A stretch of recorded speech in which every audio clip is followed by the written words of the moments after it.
Hola, ¿cómo están? Bienvenidos a una nueva visión semanal de los mercados internacionales en donde estaremos hablando del comportamiento de las bolsas, qué podemos esperar y algunas preguntas y respuestas. Pero antes, invitarlos a los nuevos capítulos del podcast Mente Inversionista. Ya estamos en la cuarta temporada y no paramos de aquí en adelante. Y ya tenemos a grandes invitados como Francisco de Animales Financieros y Álvaro de Brati. Así que han tenido muy buena recepción estos nuevos capítulos y por supuesto lo estaremos sorprendiendo en las próximas ediciones. El podcast, el link está en la descripción y lo pueden encontrar siempre tanto en YouTube como en Spotify. La semana que dejamos atrás, el Dow Jones subió un 0,2% y el S&P 500 cayó un 1,1%, al igual que el Nasdaq un 1,6%. Pero todo esto pasa a ser casi irrelevante en el inicio de esta semana, ya que tenemos hartas noticias relacionadas a las tarifas que impuso Donald Trump. Así que vamos a hablar un poquito de eso, pero evidentemente tuvimos un aumento en el VIX del 6,5%, una caída del 7,6% en el Bitcoin, que ha sido mucho más severa a lo largo de este inicio de semana. El petróleo WTI cayendo un 1,1%, el oro subiendo un 1% y el cobre cayendo un 1,1%. El tablero está bastante colorido como suele ser en temporada de resultados. Entregó en los últimos días Apple, ya conocimos los resultados de Netflix hace algunos días atrás, así que ya estamos en plena temporada y vamos a hacer algún resumen de cómo están saliendo los resultados de los próximos días sin duda. Microsoft cayendo un 7% prácticamente y Nvidia lo pasó muy mal, lo hablamos el lunes pasado con todo este tema de la nueva inteligencia artificial china. Y eso evidentemente que llevó a esta empresa a caer más de un 15% en la semana. Y acá tenemos precisamente esta guerra que se da entre Estados Unidos y China, por un lado por la inteligencia artificial, pero por otro lado también está la guerra comercial. Así que la verdad es que tenemos muchas turbulencias en los últimos días, muchas noticias y vamos a tratar de detallarlas en lo que viene. Una de las cosas importantes que tuvimos la semana pasada, que pasó prácticamente a segundo plano, fue la decisión de tasas por parte de la Reserva Federal en que mantuvo las tasas en el 4,5% y esto pasa medio desapercibido porque era algo bastante contemplado y no cambia mucho el panorama de cara al futuro con lo que va a ser la Reserva Federal. Por otro lado, tuvimos el Core PCA, que es el indicador clave que mira la Reserva Federal para ver la inflación en Estados Unidos, y también se mantuvo dentro de lo esperado. Así que la verdad que en el ámbito macroeconómico no hemos tenido grandes novedades y todo está de la mano con lo que ha pasado precisamente con la inteligencia artificial y por otro lado con Donald Trump. Entonces, teniendo en cuenta lo que viene de cara al futuro en cuanto a decisión de tasas, está todo tranquilo, aumentó la probabilidad de mantención de tasas para el 19 de marzo y si bien la semana pasada existía una probabilidad de mantención del 72%, aumentó a un 82%, así que de aquí a marzo falta bastante, pero se espera que se mantengan las tasas. Y lo más importante en el inicio de la semana es por supuesto las tarifas que venía anunciando Donald Trump y que definitivamente ya se anuncian y se concreta este gran temor para el mercado el día sábado. 25% de tarifas para Canadá y México, 10% para China. Y la verdad que la lectura generalizada en el mercado es que es una decisión mala, es una decisión equivocada y que esto no va a llevar a nada bueno en el futuro en términos económicos. Ahora, también lo que se sabe, se conoce y se analiza hoy en día en el entorno económico financiero es que Donald Trump, como siempre ha sido su discurso, es bastante confrontacional, muy fuerte en una primera etapa y para después llegar a algún acuerdo que implique sacar estas tarifas eventualmente, pero lograr algo a cambio. El gran problema de esta situación es que uno dice, bueno, es una medida dura y yo puedo estar con Trump porque en realidad quiere proteger a la economía norteamericana. Pero cuidado, porque estas tarifas lo único que hacen es aumentar los precios de importación.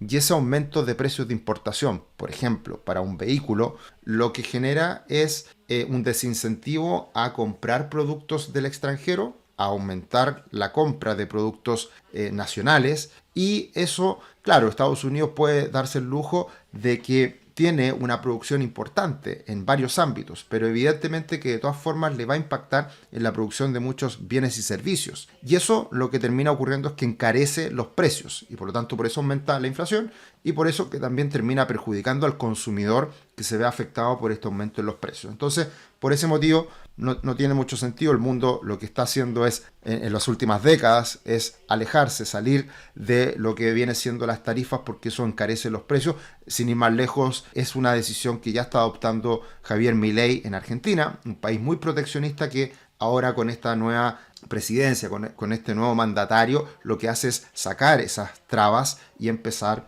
a disminuir por ende los precios de importación. En todo este contexto aumenta el riesgo, aumenta el dólar index, que fue a buscar como piso el techo anterior a los 107 y fracción. Se recupera el dólar en este inicio de semana y lo más importante, creo yo, como lo hemos dicho en varias ocasiones, son los bonos del Tesoro de 10 años en Estados Unidos, que está precisamente en un nivel crítico en este momento, en torno a 4,5%. Y estamos en un nivel crítico porque en ese nivel hoy día es soporte y por lo tanto podría seguir este impulso al alza porque aumentan los precios y por ende al existir precios más altos deben haber tasas más altas. Pero por otro lado también está este nivel crítico en que si se rompe y empieza a caer los rendimientos de los bonos del Tesoro es porque hay más riesgo, porque hay más incertidumbre y porque a la larga esto no va a resultar. Y por lo tanto va a generar alguna dificultad económica, va a fomentar probablemente nuevamente estos temores de una recesión y eso puede hacer caer los rendimientos. Así que creo que este nivel de 4,5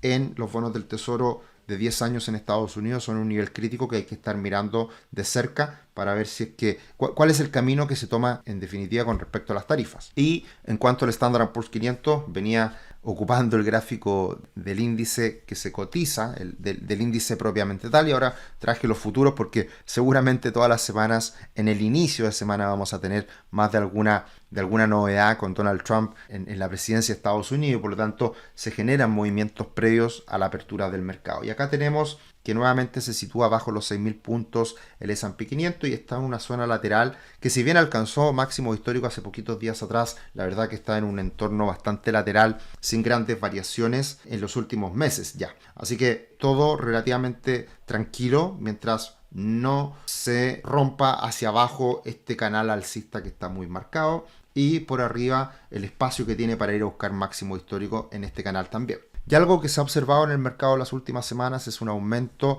en el volumen transado de opciones, derivados financieros, que esto básicamente se utiliza para aprovechar la volatilidad. Y por lo tanto, esto va en línea con el que Donald Trump vuelva a la presidencia porque sabemos, algo que tenemos súper claro es que va a haber mucha volatilidad y van a haber muchas noticias y se va a generar mucho impacto en el mercado. Para arriba, para abajo, no se sabe, pero sí va a haber mucha volatilidad y por lo tanto esta es una demostración, el aumento del volumen transado de opciones que da cuenta de esa mayor incertidumbre. Nos vemos en abril en el Patrimony Summit con Aswad Damodaran. ¿Qué mejor persona para atraer este año a Chile como Damodaran, el gurú de la valorización y precisamente en un año que va a ser bastante movido en los mercados y específicamente en Estados Unidos por todo lo que hemos visto. Así que desde ya invitadísimos, ahí está el código QR para que adquieran sus entradas todavía con descuento. Se siguen agotando, se siguen vendiendo entradas, así que mientras antes lo hagan mejor. El link está en la descripción.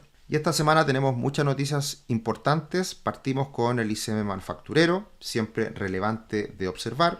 Y tenemos todos los datos relacionados al mercado laboral, con la guinda de la torta, como es el día viernes, con la creación de empleo no agrícola. Así que todavía todo muy tranquilo al parecer en la economía norteamericana y vamos a ver las consecuencias de todo lo que está haciendo Donald Trump de cara a los próximos meses. También tenemos muchas novedades en el ámbito corporativo con varias empresas que entregan sus resultados. Destaca Palantir, que ha subido mucho en el último tiempo. Destaca PayPal, Alphabet, que es Google.